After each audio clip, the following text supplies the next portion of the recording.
Welcome to The First Turn. I'm your host, Hyena, and today, Llama and I are talking about This Week in Warhammer.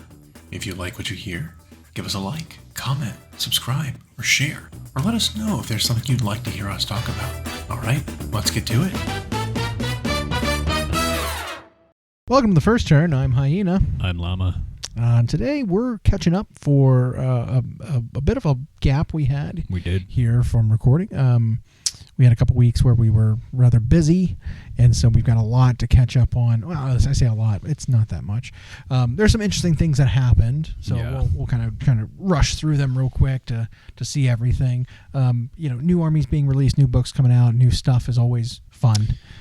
We had Hash It formally come out. Hash It or formally, we had Drukhari coming for 40k, which is interesting. I know we talked about them in some of the leaks before. It is kind of confirmed that some of those units that were Finecast are gone. They're not in the book. But I absolutely can see something coming out, expanding that. Like I just don't even know if they're going to always align model releases with book releases now. Yeah. It might just be... Yep. But bigger than that, we have kind of a Space Marine update kind of forming. Theoretically. Right? Something's happening with Space Marines. Yeah. Whether it's supplemental upgrades specifically for Ultramarines maybe, or maybe they're gonna redo the Space Marine book and then make everything else a supplement. I don't know. But this gearing up towards the focus on Ultramarines is at least very interesting. It is. We had a whole bunch of new named characters getting a new model, which is questionable, right? Like, it was. Did they need those models when and we always see this. We always see like, hey, well, where's my army getting an update? We see that from a lot of people. Oh yeah. Right. Yeah. But this feels a little like, what's the word? I was going to say self-pleasuring. That's not the right thing. A little bit of for the Ultramarines players, it might be. yeah, but it seems like it's a little gratuitous. There you go. Yeah. Because we had Grey Knights, for example, come out recently, and they lost their main named character. Yeah, right? Drago gone. Although they have room here to give Marnius Calgar a brand new model, which they got 2018, 2017, something like that. It's not even that old. Yeah.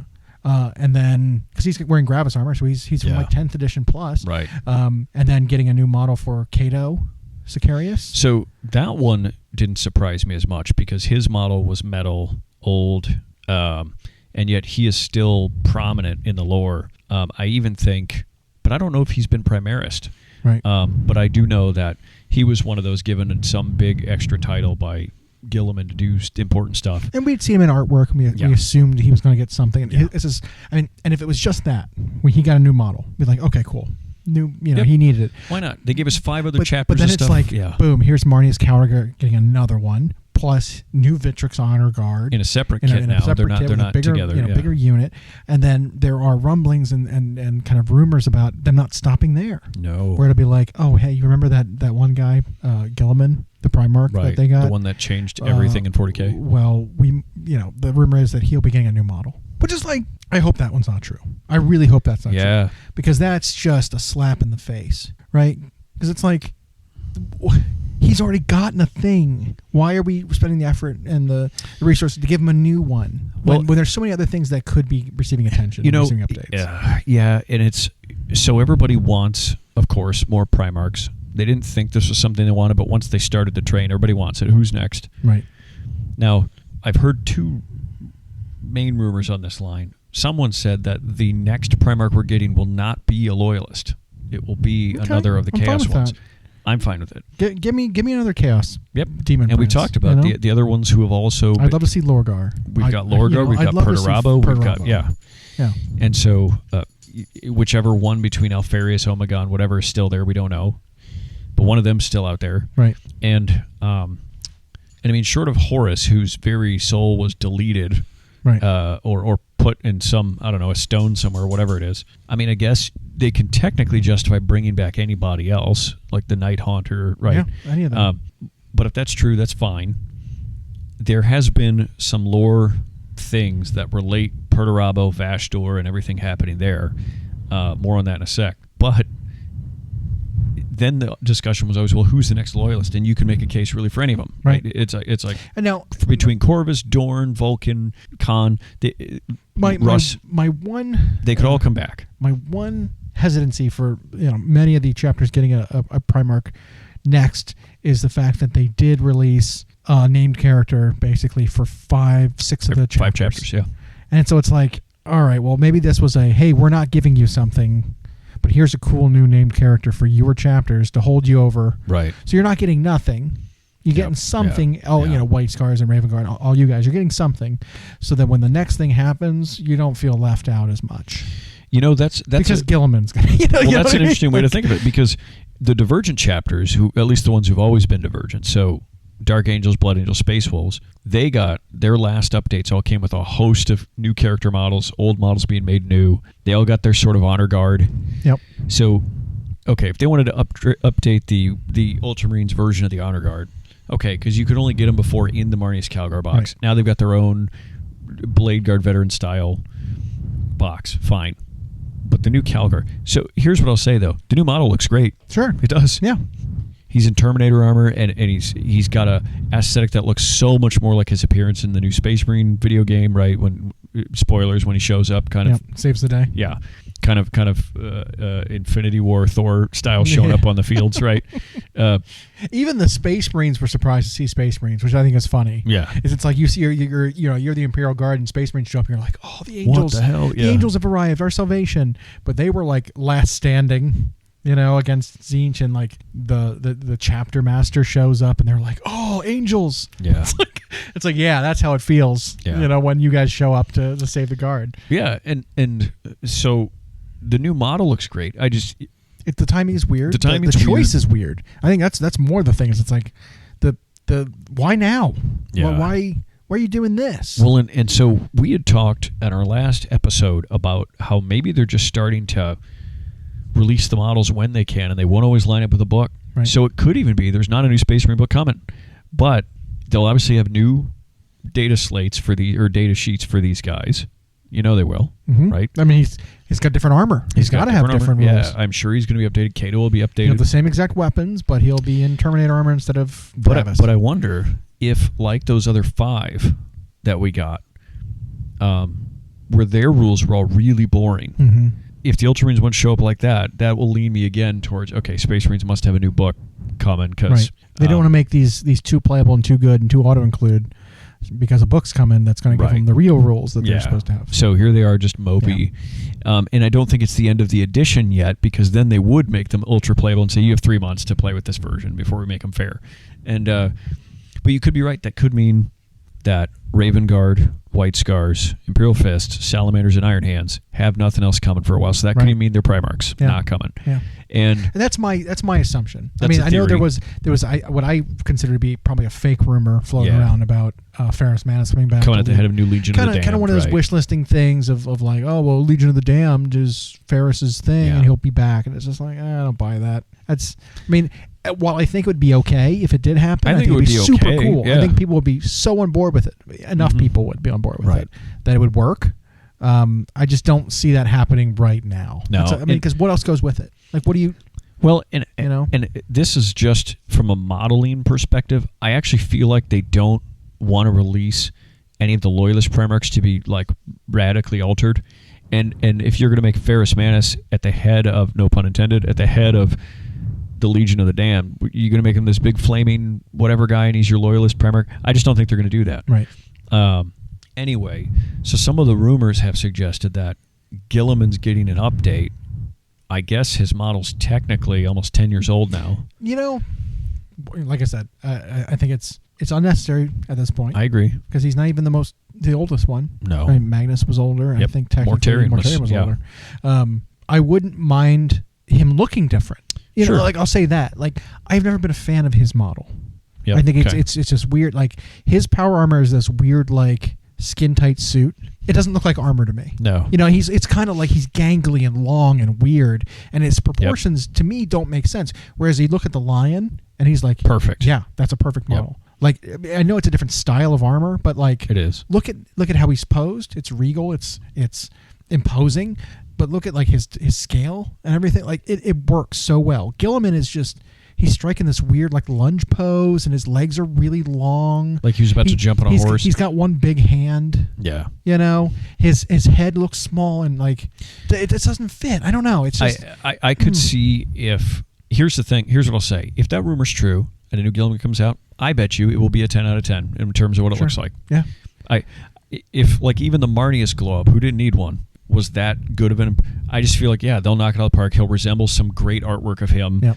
And it'll be right size, right whatever. It'll look, maybe take away some of the weird gold filigree on all of his armor. Don't make that was over the top. So bizarre. Because if you look at his armor, his actual just power armor, or artificer armor, I guess, from the Horus Heresy, that model, like it almost looked like he had sort of like the muscle fiber armor a little bit that Blood Angels have, right? But it wasn't adorned with all this crazy, flowery filigree on every single part of it. It actually looked like there were armor plates. He had abs sculpted into it. Like he looked Roman Legion. Yeah. This new one, it's it doesn't in feel this that suit way. that Call apparently fit for him so that he can stay alive.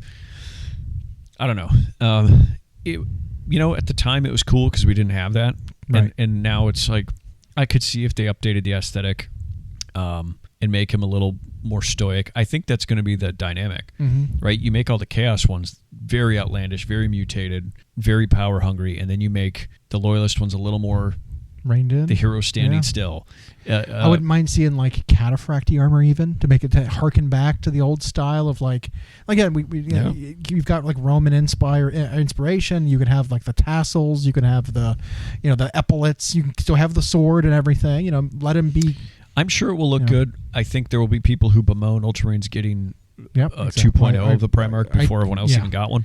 That's going to happen. But I think regardless, it points to something. Because in the 40k lore, for the first time, if for those of you who've been around as long as I have, you might know that the 40k universe, lore-wise, didn't move for like 25 years. Yeah, it's only been recently. Yeah, that they did the Maledictum, they progressed the story forward, and they've been continuing to do it, and now big stuff's happening. And some of the biggest things that have happened have involved the Necrons, not only themselves waking up, but the shards getting updated. You've got the Silent King. You've got lore-wise, they have the ability to do things that no one else in the galaxy has, which is, these ancient Blackstone fortresses and these ancient pylons and these things that held parts of the warp at bay or held secret tech. The Necrons can just unlock them or turn them off. Well, there's also the idea that they have the world engines that actually move these fortress planets to where they need to be. It's not just like, this part of the galaxy is safe because we activated the Blackstone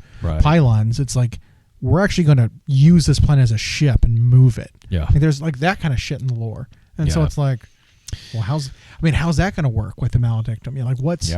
What's actually going to happen in the future in terms of the story? Is it going to be something huge? Well, that's what I'm wondering is, so it was quiet because it came out late last edition, and that was Vastra the Archifane. Right. Who was very mopey, like his rules weren't good. No. Really cool model, really crazy, like contender for model of the year, honestly. Oh yeah, and he was, cool and he was one of those top contenders. But you look at his rules, and it's like, he doesn't really do much. How does he fit into the lore? How does he fit into an army? Why is he? So when you read about it, he was this. They don't refer to him as a demon prince really, but he is this demigod level, which a demon prince kind of is, and it's like the other Chaos Gods come to him specifically to smith things, and he struck some deal with Abaddon. And if anybody who's familiar with Abaddon's lore, he wasn't just like the guy who happened to pick up Horus's Power Claw and take over for him. It was like he was prophesied to be the plague on the galaxy for millennia. Horus wasn't. Right. Now, even though Abaddon couldn't win a fight with Horus, that wasn't the point. It was his will, it was his way of thinking, it was his patience. And so he's been, but we used to make fun of the fact that he lost every crusade, right? The Phaladon is what they call him.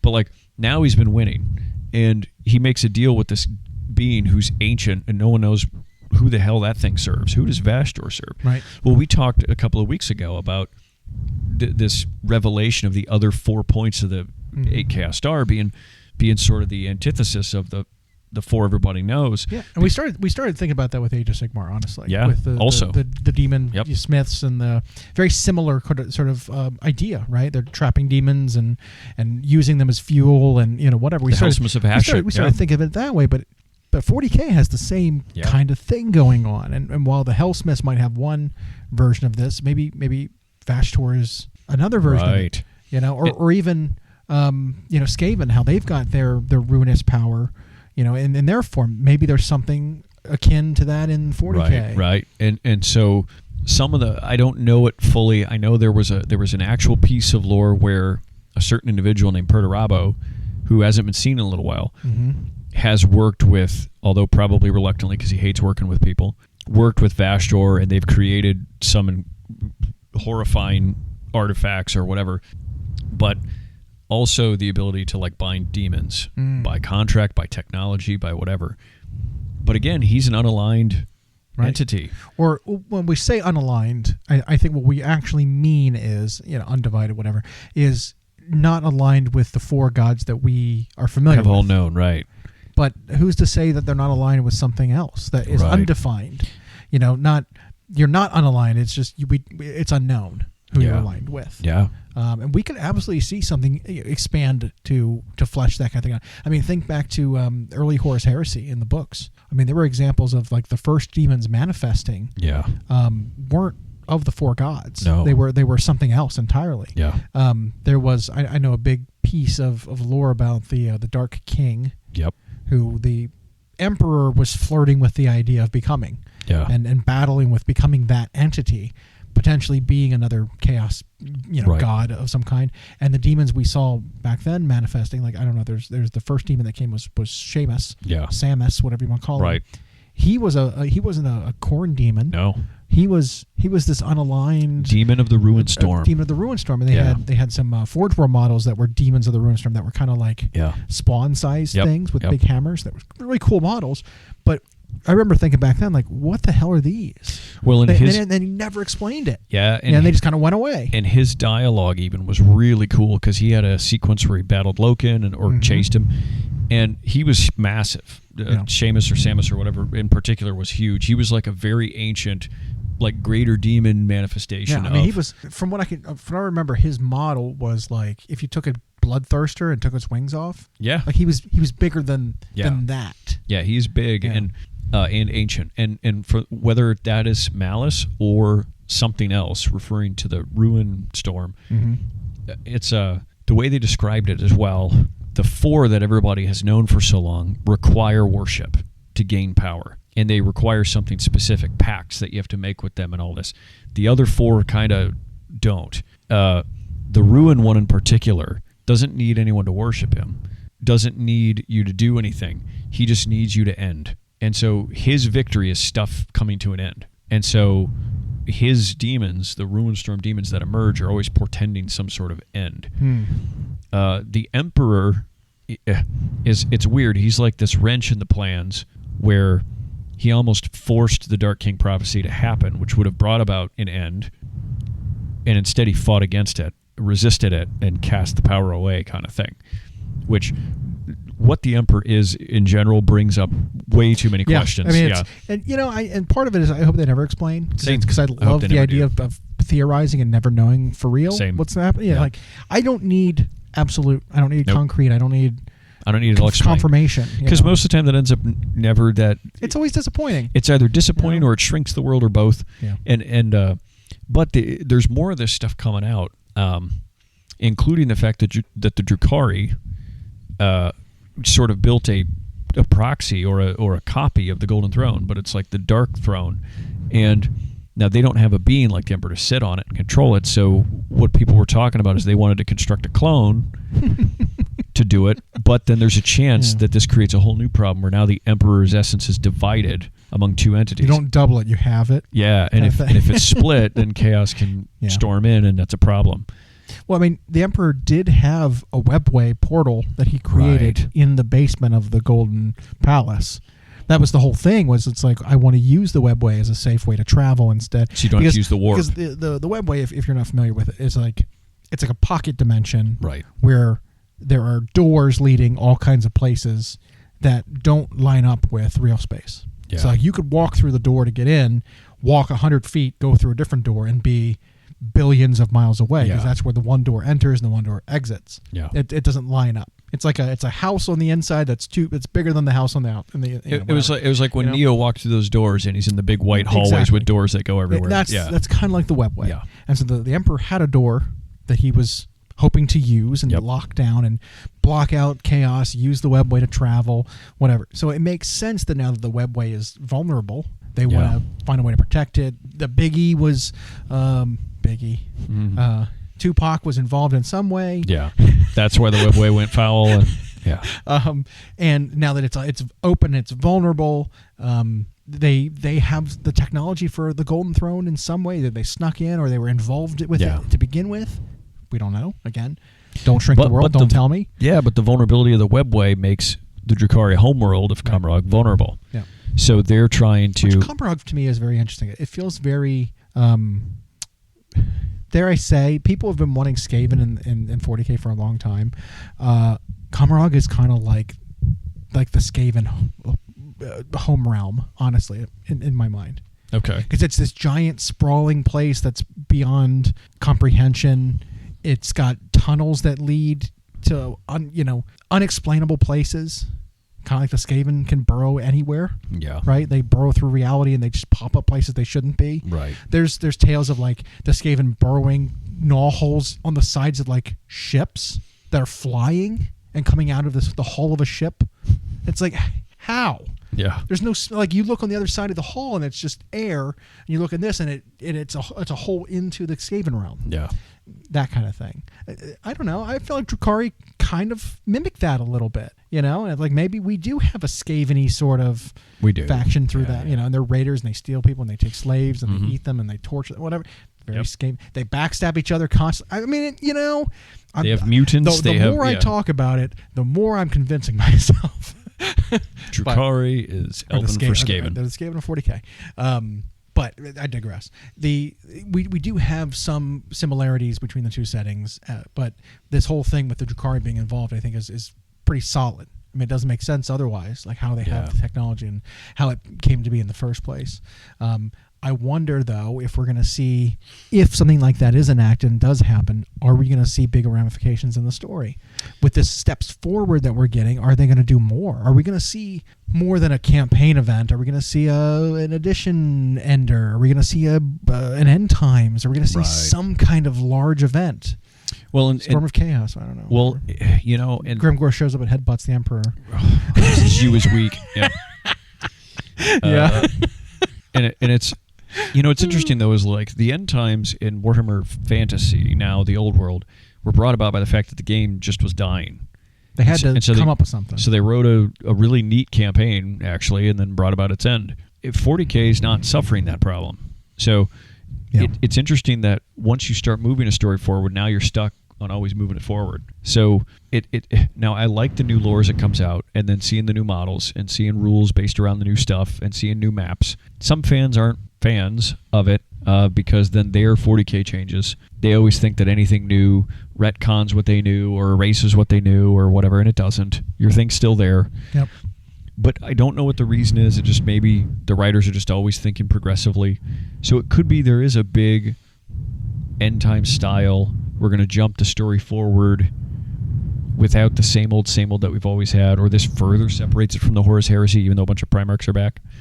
So I don't know. I don't know where they're going, but there's a lot of talk now about novels and codexes and rumors that all suggest something big is in the works. We know something big's happening because there are rumors of like Tau getting melee units. That's clearly the end of the world, right? Yeah. No, I had seen that. There was a bunch of rumor engines that looked like some kind of Kroot with power gauntlets and stuff like that. Right. Or some kind of Kroot or mercenary unit for Tau in some way getting added to the game. Hopefully something we haven't had before. But as I was looking more into that, I've actually seen a lot of artwork photos where there are examples of actual like fire warriors and Tau and stuff wielding swords. There are quite a few examples of. I mean, the only Tau you see in the lore ever is them dying. Like 90% of the artwork with Tau in it, they're like it's like a fire warrior just being picked up by a space marine and being choked to death. Yep. Or like they're being descended on by corn demons or something, and they're all just dying. It's a lot of that, But there were, in the backgrounds of a lot of pictures, there's like a fire warrior he's just wielding a sword fighting. It's like, where is that? That's not a bonding knife, because that's what they've been shown to only wield ball, But it's like, I don't know. Now they're not neat. They're not skilled. They're not physically very strong. I mean, they're human strength. I Right? could They're not. I could see them having suits wielding melee weapons, or you rely on your mercenary units that like to recruit, who are carnivorous, who are vicious, who train monsters and beasts to go to war with them, having some of that stuff. I mean, there's more auxiliaries than just the crew and the Vespid. I mean, there's what we were talking about, the dog soldiers, which are a reptilian race, a stronger than human reptilian mercenary, and they're hybrid units, shooting and melee technology wise. It's actually rumored that a lot of the crew units from the kill team and all the weird heavy weapons that they wield are actually weapons that have been made from other races and given to them. And so like we could see some of those races that technology comes from, with like basically call it like a spoiler years in advance, that kind of thing. Yeah. So I mean, like there's stuff going on there too, which I think would be super cool. But I don't see it happening within a book cycle again, if it happens anytime soon. Well, and the other thing is, Games Workshop's been pretty good. It's like, while there are leaks that happen and they do the rumor engine, some of these things drop on us without, like those 5 Space Marine characters. Yeah. Nobody knew those were coming. There's no leaks. There was nothing that was pretending that it was just, they were just like, here you go. 5 characters. Oh, you know what? I just had a thought. By the way, here's Marnie's Calgar. I just had a thought. What if, because we've got those kill team boxes coming of, aliens versus, whatever, traitors versus what if the demons versus is Grey Knights, but the demons that we get aren't your, a refresh for demonettes or bloodletters or whatever, right? What if it is like Ruinstorm demons? Unaligned or seemingly undivided. First released in Kill Team as like a generic non-faction demon, and they don't unit. explain much. And they don't explain it. Yeah. Yeah. Oh, how cool would that be? That would be cool. That'd be the way to do it. That'd be super. I'm getting excited now. Yeah. Well, and to that end, put me in charge. I'd make this shit happen. Well, and to that end, I agree with what you said before. There are elements to that I hope never get explained, like the Terminus Decree, which is always about the Emperor's throne, and the confusing element is that to shut down the throne? Is it to stop the Emperor from breaking free of his body? Which version is it? Right. And it sounds like it's unclear. I mean, it sounds like even the Grey Knights don't really know. It sounds like it's up to interpretation of whoever the Grand Master is at the time, to interpret this cryptic decree of like, what are you supposed to do? It's like, do what needs to be done, period. Right. And it's like, well, what if that is killing the Emperor? What if that's shackling him back up? What if the parameters of the world are changing at any given time, and what the decree is telling you to do is fluid? It's like the decree is do what you have to. Like that's not helpful. But it is. It's still like, I don't know. It's weird. They also know that something that the Fabricator General used to do to maintain the Golden Throne, either that Fabricator General died or something, because the throne is sort of failing. Oh, so he didn't document what he was doing. He quit. The guy that took his job is trying to make it work, but he didn't realize that the other guy was doing this the whole time and no one did. Right. And so now it's not being done. It's not being maintained. It's going to fall apart. It's going to fail. And the current Fabricator General, it sounds like, is just sort of like a consciousness and like a bunch of computers. And well, that sounds dangerous. And they won't allow Belisarius Cawl to be the Fabricator General for a reason. Right. They think he's too weird. I remember the first Primaris prototype, Alpha Primus or whatever he was called, says don't trust Cawl. So anyway, he wakes up immediately and is like, don't trust him. Yeah. Don't. That's only. Yeah. Yeah. So there's all this lore that's like confusing. I hope it all doesn't get answered. Because what I don't want to see them do is like, okay, so the throne failed. The Emperor wakes up and the Grey Knights show up. Does the Star Child thing happen and he gets reincarnated? He blips and then gets reincarnated, but we don't know where. He's a baby somewhere. Yeah. And then, chaos rips open all over the galaxy now. And then what?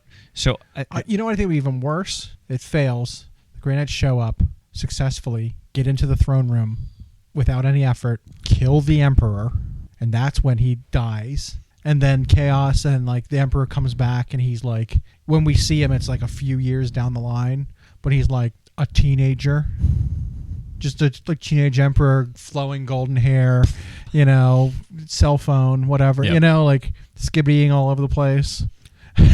That'd be the worst. That would just be the worst version of things happening. Well, and then, right? And then even then, with the whole Terminus decree, it's like, well, he wants. The Grey Knights are supposed to be secret, like no one's supposed to know they exist, whatever. But they were psychic for a reason, psychic as a weaponry, and was the idea that their combined psychic might would be able to hold him in the throne if he's about to escape, or first of all, how the Grey Knights would plan. Although, side note, there was a piece of lore where Dark Angels executed a plan into successfully infiltrated the Golden Palace, right? Deep underground prison of the palace. No one knew about it, whatever. And that's how they also suspected that they accidentally released one of the lost 2 Primarchs or something like that. He was down underground the whole time? Yeah, it was so one is the lost and one is the purged, or the purged and the forgotten, right? So one of them they believe was killed. And they they think that was Lehman Russ. We'd heard that before. Right. It was the first time the brothers fought brother. Yeah. Okay. And then the other one, the Primarch, however, might still be alive, because I thought there was a prison cell under the palace that's just called like number 2. The other one's called something like Experiment 11. And they think it was just he was such a mutant monster, not whatever, that he was just locked away down there. But the Dark Angels went to execute something to get, it was either Cypher or something Cypher had from deep under there, and they accidentally released this thing. We don't know if it was... I remember a story like that, but I thought it was on The Rock or something. That we don't know if very this thing similar thing happened on The Rock. Yeah, we don't know if this thing was ever caught again. Okay. But there's a few stories like that. Yeah, as far as the Terminus decree goes, though, also, I hope they never tell us about those Primarchs or those legions. Yeah, I agree. But I like the mystery. Unless maybe it's really cool. Yeah. But right now, this is cool. The mystery and the tidbits they give us Turns are cool. out that the cool part is like one of them was a girl. Yeah. Really that's the only cool part. Right. That would piss them off so much. Yeah. But it's right now they are cool because we only get crumbs. But it's just logistically, I was trying to think of that. It's like, so the Grey Knights are going to what? Land on Terra. No, they wouldn't have to. They have to get into Terran space. Yep. Which is basically landing. But they all teleport. Yep. So they get within the bubble of somehow, like teleport blocking. Somehow they get within the bubble. Yep. And then they teleport directly to the throne room. I don't think they can do that. They teleport directly. There's no custodies there because Gilman's like, get out there. There are still custodies. No, there's no more. Yeah. They all left. There's zero people. Zero custodies left. So the Grey Knights get in by teleportation. Easy. Just teleport right there in front of the throne. There he is. Yep. They got all their Plug swords it back in and shit. or kill him or whatever's supposed to happen. One of the Grey Knights is running to go and help him, and he trips over the cord and unplugs it accidentally. Yep. Emperor flatlines. Terminus decree completed. Well, because like someone was talking, it was like but realistic logistics. It's like there's so many hurdles. They have all these shields that make like teleportation impossible, and so they'd have to land, and then a Grey Knight, even the best of them, is not going to fight a custodian and win. There's Marines. Really. Not only that, the Sisters of Silence are there on Earth, so the Grey Knight's psychic abilities do nothing. The Sisters of Silence are just in the hallways going shh. Yeah. Yeah, so their null abilities just shut down the Grey Knight's psychic power, and now their weapons do nothing except just a sword, and now you're going to fight a custodian. Like, nope. Like, so I don't even know. But so leave it a mystery, please. Leave it a mystery. Yeah. But something big must be coming. 40k lore is cool. I mean, I know Age of Sigmar is more our game, but like 40k lore is super cool. I love the idea of like a Proto-Rabo, Vashtor Alliance. Iron Warriors get released as a standalone faction in some way. Why not? It's full of like big bound demon engines. They expand on that kind of line. Well, so there's also been rumors, and I think these could be realistic. Still rumors. This would be 3 editions in a row now that the Dark Mechanicus are in the works. Sure. So, because they do exist in numbers. So yeah, okay, you make a Dark Mechanicum line, and you try not to just make them AdMech with spikes. Right. Which is the funny thing about the whole Dark Mechanicum is have you read the lore and looked at the models for AdMech? AdMech is already really dark and weird. They're pretty dark already. You have it's a lot of body horror. Like the guy who runs the like chicken striders is just like a torso. A torso, like he's nubbed. Yeah. He's got no eyes anymore. They've lopped off the top of his head and replaced it with just like servo bits. Like it's pretty horrifying. I mean, any of the breachers and cataphrons, like again, just a torso with a tank like legs. Well, and even the AdMech contribution to engines of war, like the largest tanks and Titans and stuff like that. It's like it's this body in like plugged into infinite numbers of cables, and again, it's a torso that's been nubbed with no eyes, whatever. And it sits in there, and it's whatever organs and brain it has are communicating in binary code to the Titan to help it move. Like it is horrifying what the AdMech is. There are like tech priests plugged into the machine, hardwired into it permanently. Yeah. Like they like throw themselves into the machine to replace broken parts. And then they function as part of the machine after that. And like it's pretty terrifying. It is. Yeah. And they have such a cold logic about things, like when there's a tech priest or a servitor or something going alongside a unit of Astra Militarum, and it's like they had a Warhammer Plus episode about that, where it's like they calculate the odds routes, like, well, we got to kill this guardsman and use this thing because we just need that. It is horrifying. So now the Dark Mechanicum are, of course, the descendants of those who sided with Horus during the heresy, so I guess they're even darker. But if the Lord Discordant is an indicator of the model type, if Vastor is an indicator of the model type, right, we could be in for a really cool range of stuff. The Venom Crawler, which was a horrific monster. You call it the precursor to the Psychophage. Yeah. The mechanical Psychophage. Yep. They're basically the same thing. But yeah, that thing is like, this is pretty terrifying. I mean, like, the Forge Fiends and the Molar Fiend were pretty horrifying to begin with, but they're so old that it's they're like 15-year-old models. You can take that idea and extrapolate that out and make that significantly better, right? Like you can make those mundane and boring by comparison. I mean, some of the stuff we saw, the very little stuff we saw from Dark Mechanicum from Horus Heresy was like, I mean, it was very little. It was like squid bodies. It was. That was the only like weird stuff that was going on there, honestly. Yeah, I suppose they hadn't had a lot of time to really, but now you can, and I think you do something there. We've talked a lot about when somebody has become sort of a Frankenstein's monster, and Chaos Space Marines kind of is, where it's like, well, they have demons and troops of the 4 different gods, but then those armies all have their own books. Our own book, yeah. And then a lot of models like you just described are really old. Yeah. And then you do have that. I mean, technically, I think the Defiler is still a valid model. And that's been around since 3rd edition, I think. And then you have like, then you have Abaddon and newer Chaos Terminators and Legionnaires. So I wonder if they'll clean up Chaos Space Marines. So if Codex Space Marines, let's say, becomes like Marnius Calgar's book, then you do a Codex Chaos Space Marines, that's Abaddon's book.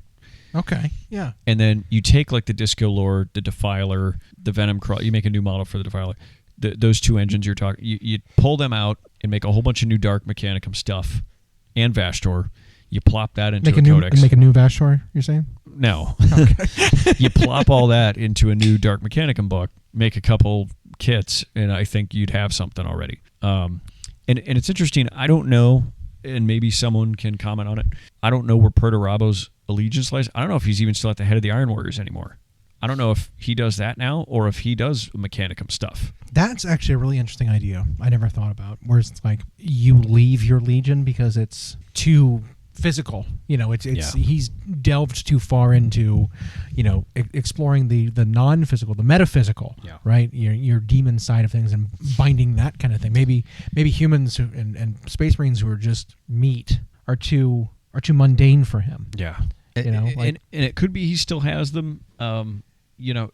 that was always weird to me when he decided to go Demon Prince, because when you read about who he was, he actually reminded me of the Hellsmiths of Hashut, in that he saw demons as this like a tool. Well, this is an energy. How can we harness it? Oh, yeah. What technology can I make that could trap it or do whatever?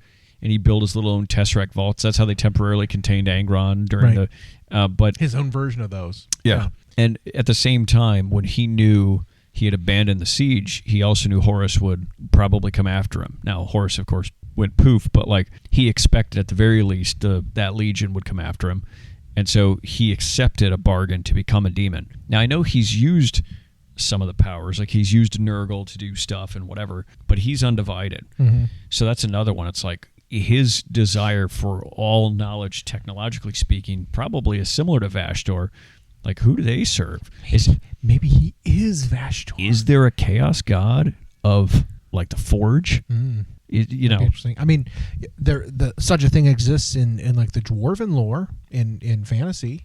Mm-hmm. There are plenty of different gods in the pantheon of the dwarfs that kind of harvest, like, are responsible for those kind of aspects of forging and smithing and stuff like that.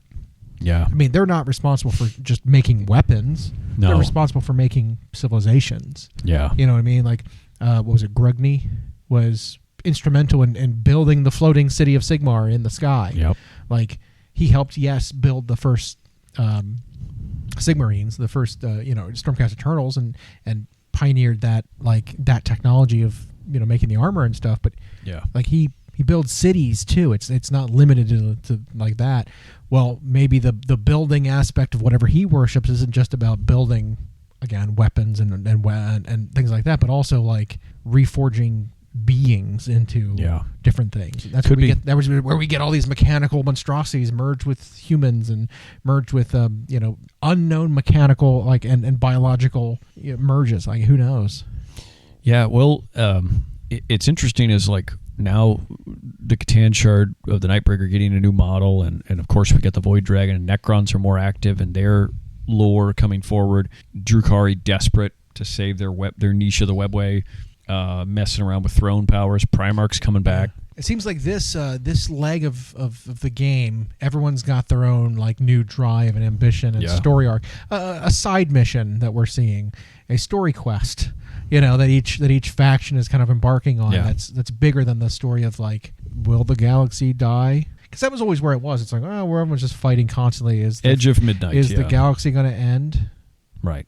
Now it's like there's other things going on. I mean, Eldar had that for the longest time of reclaiming the souls and reclaiming their tomb worlds. Not tomb worlds. Their forge worlds. Craft worlds. Craft worlds. Third time's a charm. Whatever their worlds are, and reclaiming that kind of stuff and redeeming their race. Like they always had that sort of a goal in mind. But most of their factions didn't really have much. They're just exist is the goal. Now we've got more motivations going on, which I'm all about. Well, and that's a good way to put it. These new motivations are now more instrumental in driving each faction forward instead of just saying these are factions in the galaxy fighting because fighting. And we've seen that. I think that's something actually taken from Age of Sigmar, where it was like they started building the fractures within factions. Yeah. And now so these different motivations can actually just drive stories.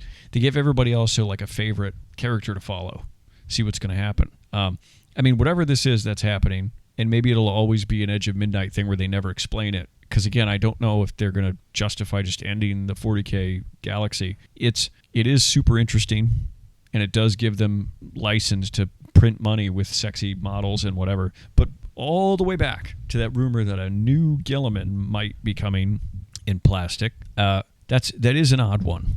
But one of the rumors claimed that it was going to be featured in a campaign, and I don't know if I like this, that was Guilliman versus Lorgar. Why Guilliman? And so there's my question, is because everyone will point to like Calth or whatever, where the word bearers and Ultramarines. It's like, okay, but that was eons ago. Right. Who even remembers that? And we've seen... None of the existing Space Marines were alive for that conflict. For that grudge, for that... Yeah. And we've seen Guilliman in particular, and the lore he's had since waking up, he is a man who moves on. Like, that is a guy who strategizes with what's going on now. Mm-hmm. And we already know that Lorgar has had to run away from Nightcrawler. He's been hunted by Corvus, brother, And so I don't know. Whatever.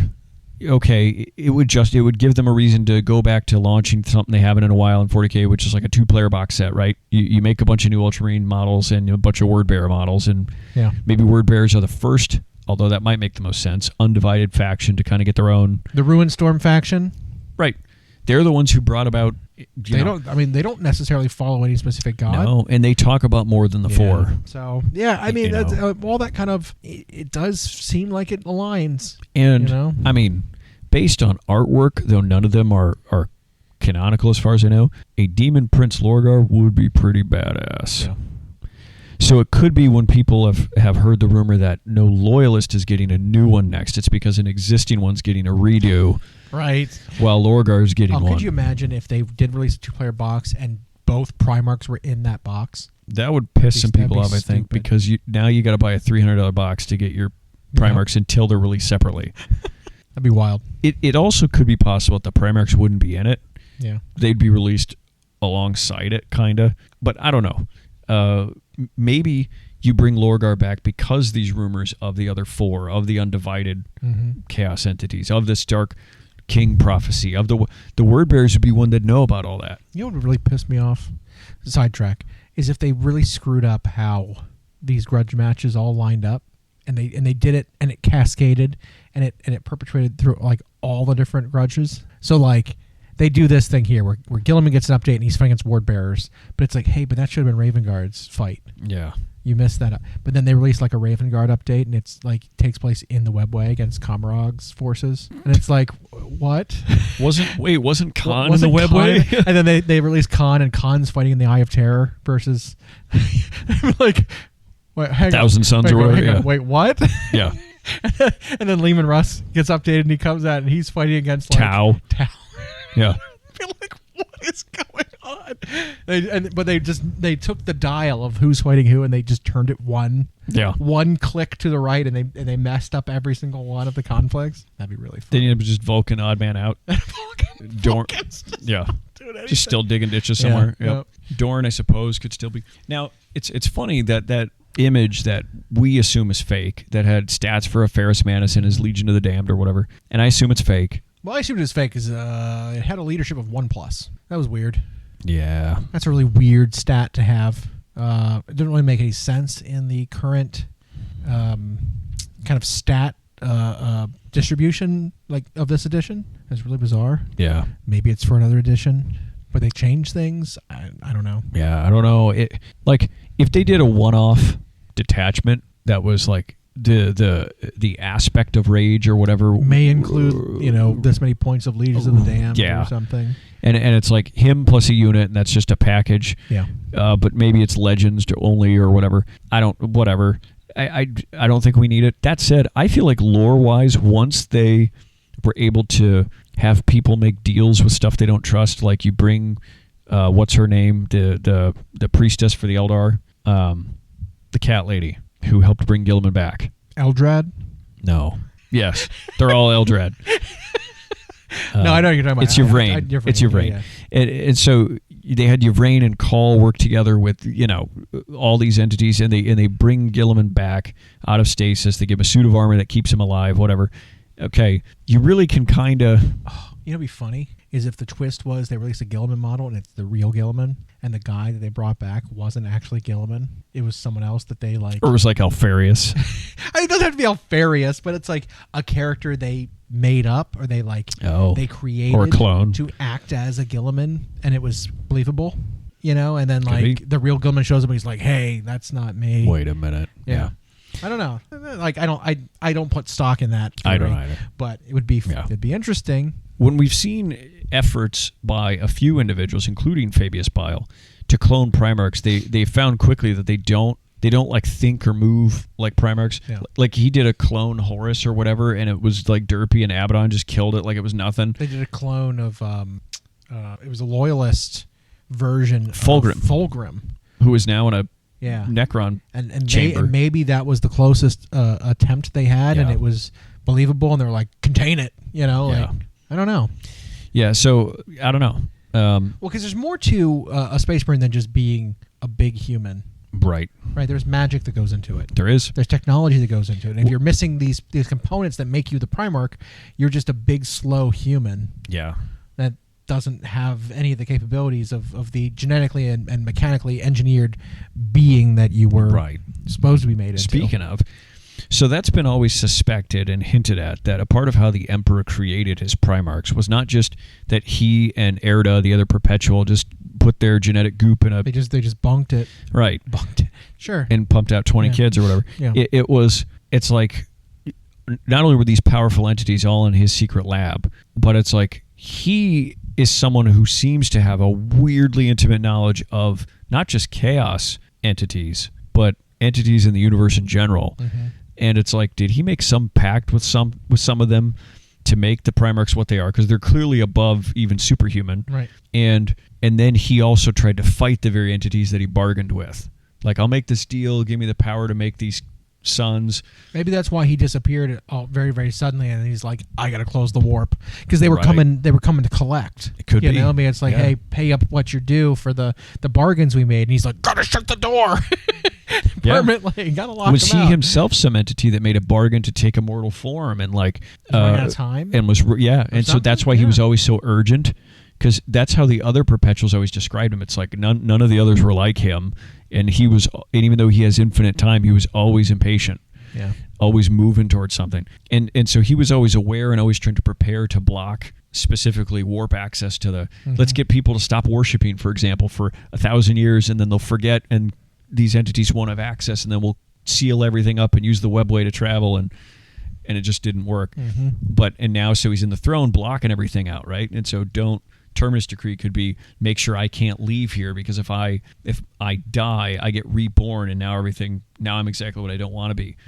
So whatever it is, since he always seemed to plan for everything, I know that's interesting.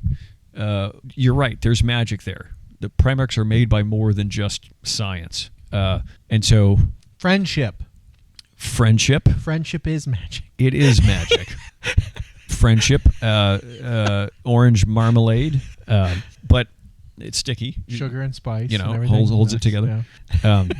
But it makes me wonder, like, or is this a part of the other four? Like, or are there deities of order out there? And then what are the Catan? Like, God, don't even start me on the deities of order. What were the Catan before they were sharded? Like, sharded. So these entities, they're not chaos deities. They're another kind. But did they all know of each other? Like, I don't know. So something big's coming. I don't know what to expect. I have to imagine. Thanks for joining. We hope you enjoyed.